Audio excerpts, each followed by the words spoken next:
Story 1. Am I the a-hole for asking two of mother-in-law's guests to leave my wedding because they took away from the food supply? We got married recently, and I wanted something super laid back and casual. I hate a lot of stuff about wedding culture, so we decided to get married in a forest on some land my granddad owns. It turned out pretty good, except the heat. We're going through a heat wave, but I was a little worried about my husband's side of the family complaining. They have more money than my side and are used to nicer things. Mother-in-law whined about having to bring her own chair or blanket, but my husband shut that down immediately. Our rule was no set guest list. I don't care if extra people came as long as they brought food and drinks. It was a potluck, and we asked for food instead of gifts. The more food, the more tag-alongs you can bring. Mother-in-law gave us a gift card to a grocery/liquor store for a couple hundred, brought a couple boxes of desserts from a local bakery, and brought a giant vat of this amazing pasta salad she makes. So she was totally in the clear to bring some people. She came with her boyfriend, his brother who was in town visiting, the brother's wife, and a friend. When mother-in-law got there, she asked my mom about where to put stuff and wasn't happy without accommodations. Mother-in-law thought it was unsanitary that we had no way of keeping food cold, but my mom told her it would be an hour at the most and it was fine. Mother-in-law also claims there were flies getting into other people's food, but I was getting dressed and didn't see that. Now for some background. This pasta salad mother-in-law makes is one of my favorite things in the world. During the ceremony, I looked over, and her boyfriend and her friend were eating some of the pasta salad out of the container. That is unsanitary, obviously. So I confronted them right after, and her boyfriend said he really wanted some and didn't want to perish after leaving it in the provided conditions. Now, her boyfriend is typically a drama queen, so I wasn't surprised, but angry and disappointed. I said since bringing people was linked to bringing food, the two of them had to leave because they took away from the food supply. Mother-in-law got mad and said I was ruining her son's wedding for her. They ended up not leaving because my granddad wouldn't kick them out. My mom even took mother-in-law's side and said I was causing a scene. There's still annoyance on both ends, so I just wanted some clarity. First of all, everybody's kind of a little bit off on this. Everybody is a little bit off. The person eating straight out of the container? No. You don't do that. I mean, at a wedding. I mean, this was supposed to be casual, but eating out of a container at a wedding, wrong. Purely wrong. And mother-in-law provided this thing. I think she knew the mother-in-law, if she was complaining about the flies, why didn't she complain that they were eating straight out of the container? Also, for saying, oh, you're ruining my son's wedding? You're talking to the bride there. You think the bride has some sort of say in all of this?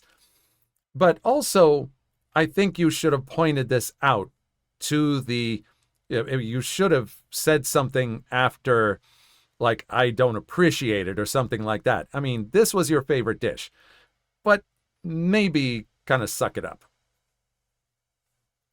I think everybody's the a-hole here. What do you think? Story 2. My husband passed away thinking our kids didn't love him. My husband, 46 male, and I, 45 female, met in college. He was the sweetest, kindest, most helpful and supportive, and overall best person from the time I met him until his passing. We have 3 kids, 22 female, 18 female, 16 male. He was diagnosed with stage 4 lung cancer a year and a half ago and succumbed to it 3 weeks ago. Everyone was devastated. Our kids have been struggling a lot, and I'm barely hanging on myself. He was the glue that held everyone together and my rock for over 20 years. Our oldest daughter is especially having a hard time. She's expressed guilt and regret over not spending as much one-on-one time with him, and it's been hitting her hard. A few days after the funeral, I went to visit his younger brother, 38 male, to check on him. He was very close to my husband, and also lost his wife a few years back, and was pretty much alone outside of his parents, while he's also looking after his 12-year-old twins. Besides me, he probably visited my husband the most in the hospital. This is where it gets devastating. My brother-in-law confessed that one day while visiting, more towards the end of his life, my husband expressed that he felt like his kids didn't love him and would have an easy time getting over his passing.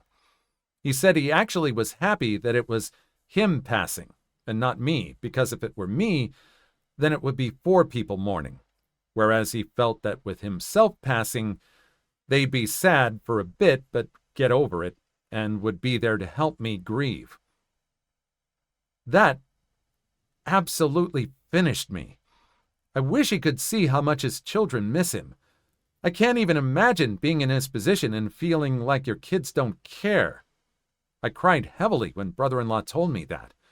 When our first daughter was born, he was so happy to be a father and wanted to be the best dad he could. As the years went by and we had all of our kids, they seemed to gravitate to me. And he noticed.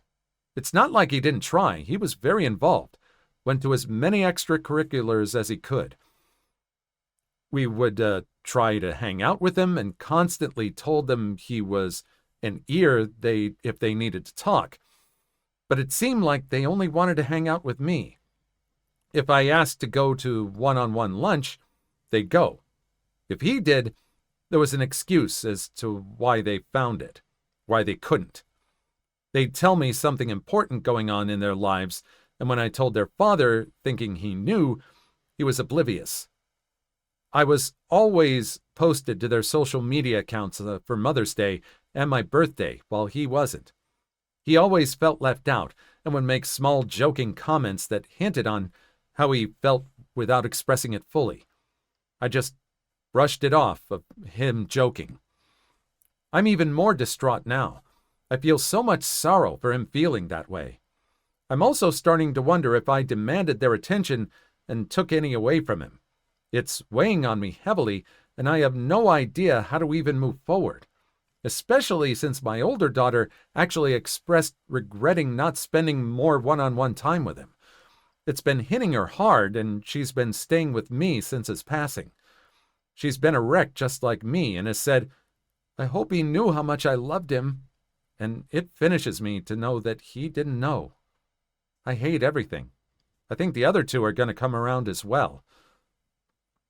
I've had someone pass in my life, a parent, and thinking in the back of it, maybe there were some awkward moments, but, part of me wishes he knew how much I cared and how much I loved him, It's only, sometimes we only miss what we miss when it's gone, unfortunately. Story 3. Forced prayer? You asked for it. Some info for context. I have less than 0 religiosity. I'm not saying deities or a deity doesn't exist. I just haven't seen credible, replicable, and verifiable evidence that proves his/her/its existence. On to the story. My wife and I attended her sister's housewarming party earlier today. Her sister's mother-in-law, whom we're just meeting for the first time, is apparently a devout, outspoken, and annoying preachy Christian. The father-in-law was chill. The mother-in-law, let's call her Karen, asks for all of the guests' attention and for some incomprehensible reason orders me, as in no polite request, no please, etc., to pray for the food in which we're about to partake in. I guess I was holding the fine cutlery while chopping up some Costco rotisserie chicken, so that equals leader of men in prayer? What the hell? Wife's sister interjects, "Some of our guests don't share the same faith that we have. If it's all right with you, can we just have a moment of silence so we can all offer thanks in our own personal ways?"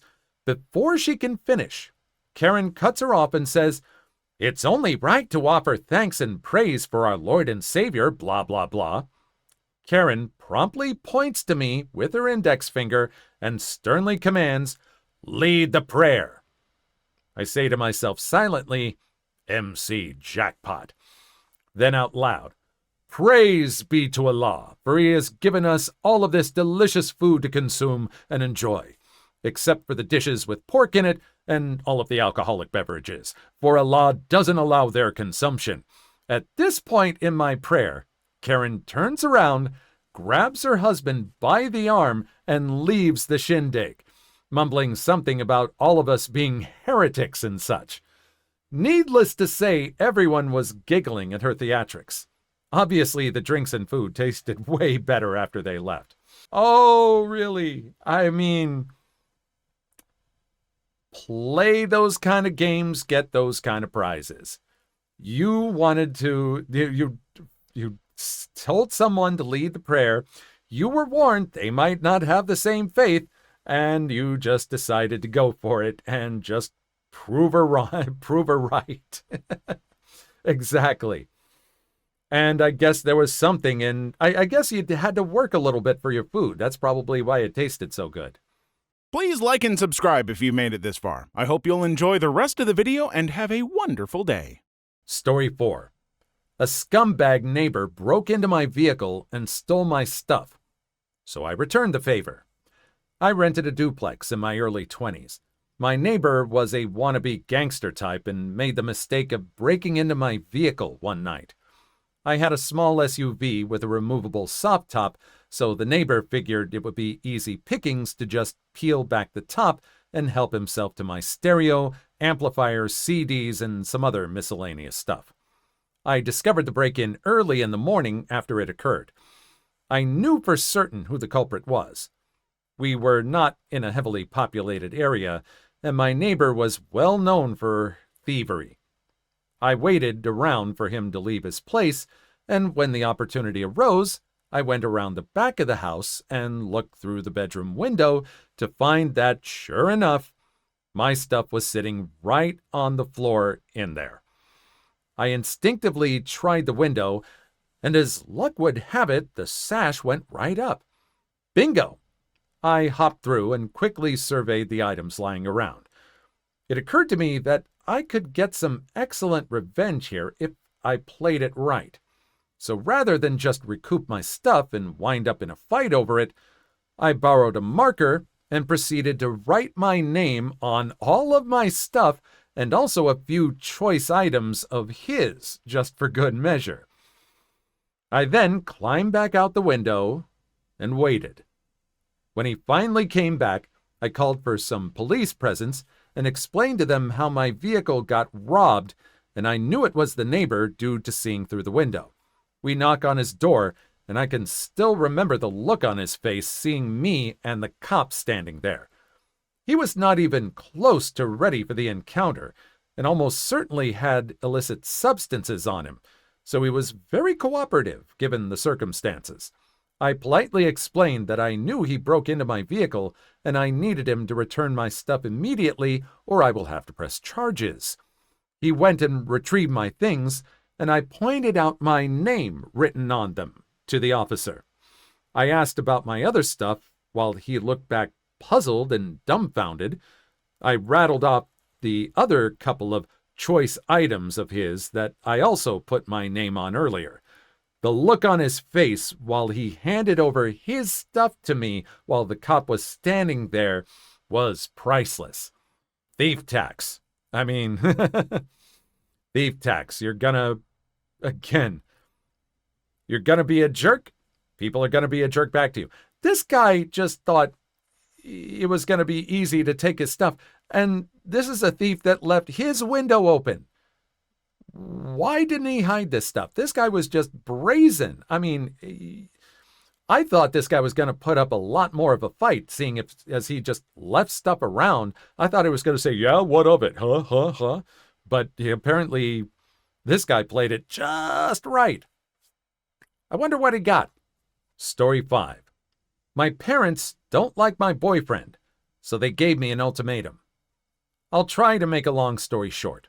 I am an only child, and my current boyfriend and I have been dating for 6 years, starting when I was 19 and he was 20.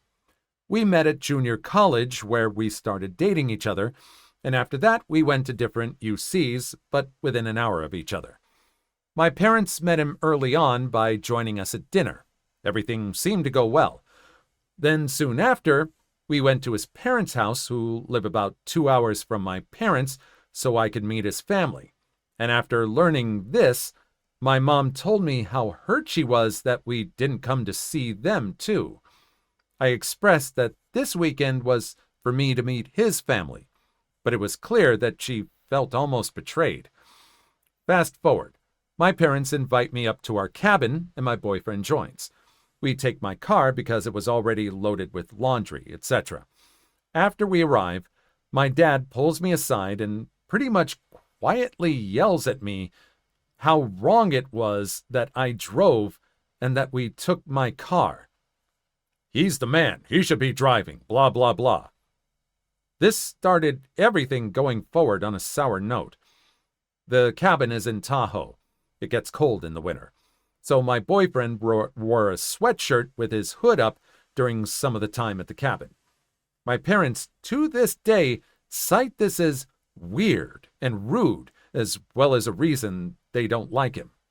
As we continue our relationship, it's clear that my parents don't like him, but they can't really give up what I would call good or justifiable reasons. They'll say he's just not a good fit for the family.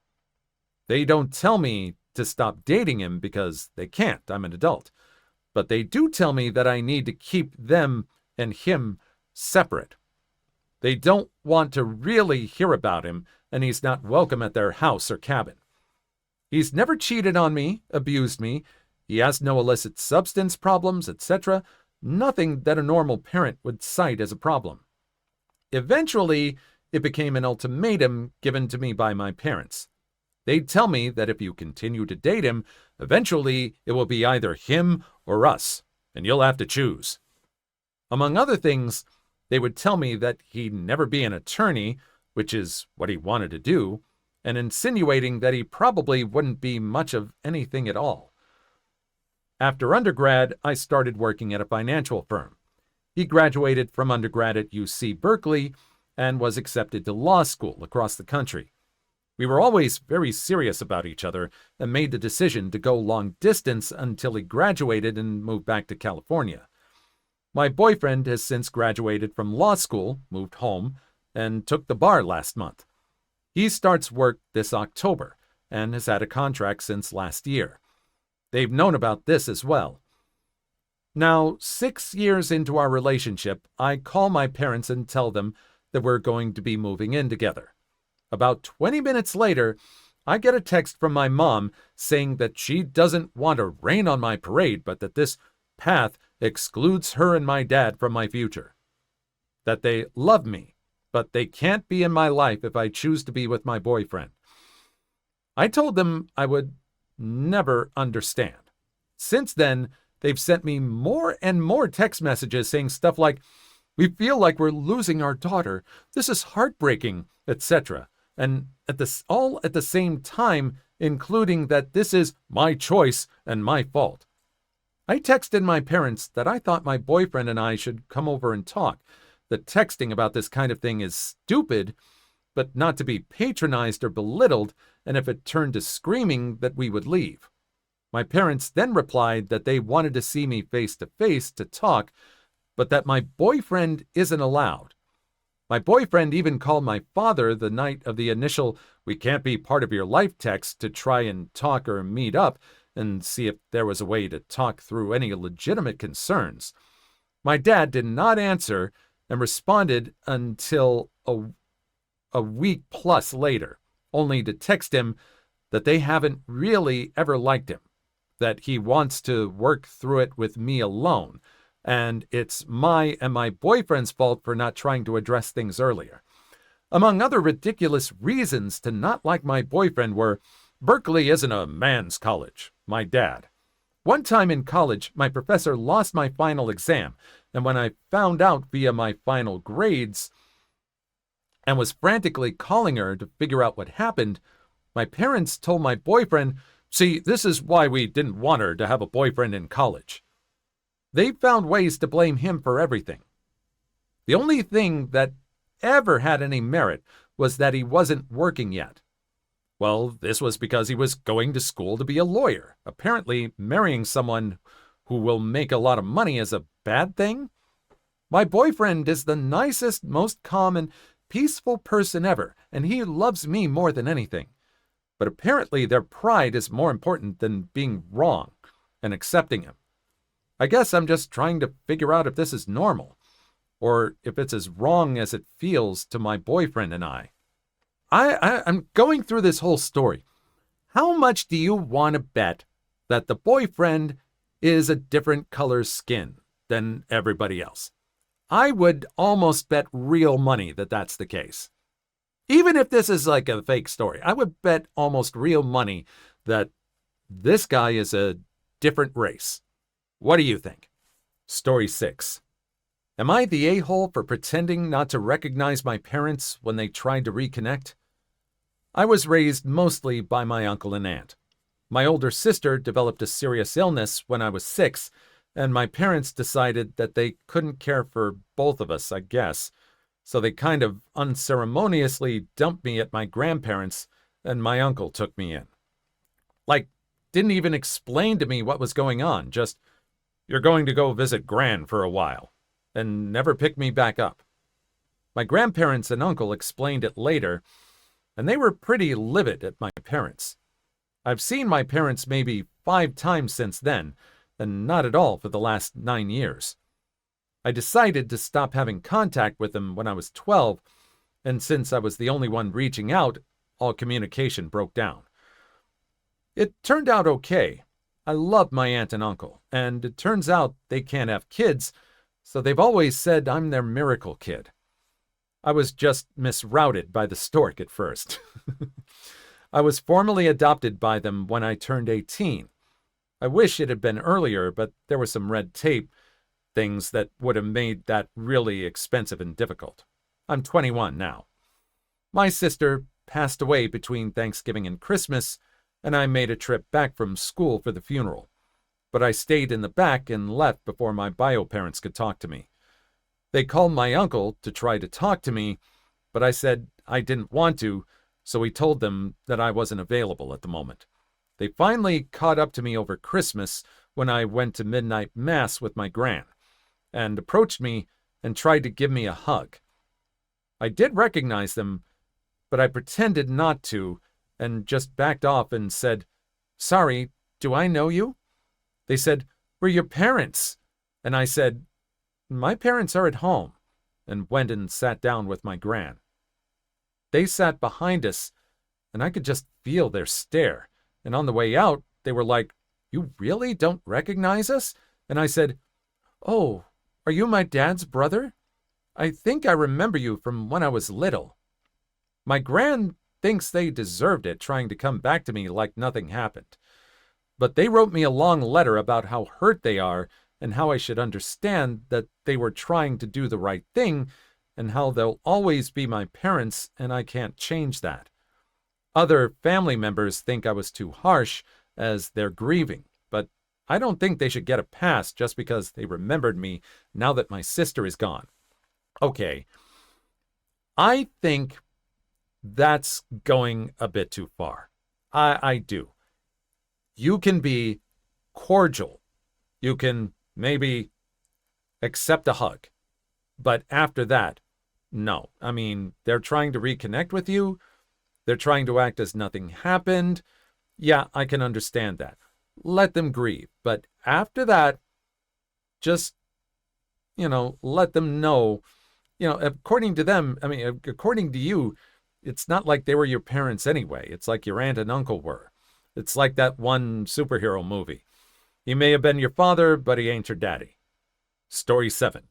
Today I fracked up by taking my wedding ring off at the gym. I have just recently arrived home following this frack up. I, a very happily married 36 male with a small herd of children, have been going to the gym in my little town since November 2022. I always go after getting the kids to bed, which generally puts me there around 8:30 p.m. The gym I go to has 2 rooms. One has cardio equipment, ellipticals, treadmills, bikes, etc. The other room has free weights and various other torture devices. My routine begins the same every time, with 9.1 to 9.5 miles on the bike, which leaves me in a state similar to that of a walrus that has just managed to pull himself onto an iceberg, very wet and breathing heavy. This process takes me to about 8:55 p.m.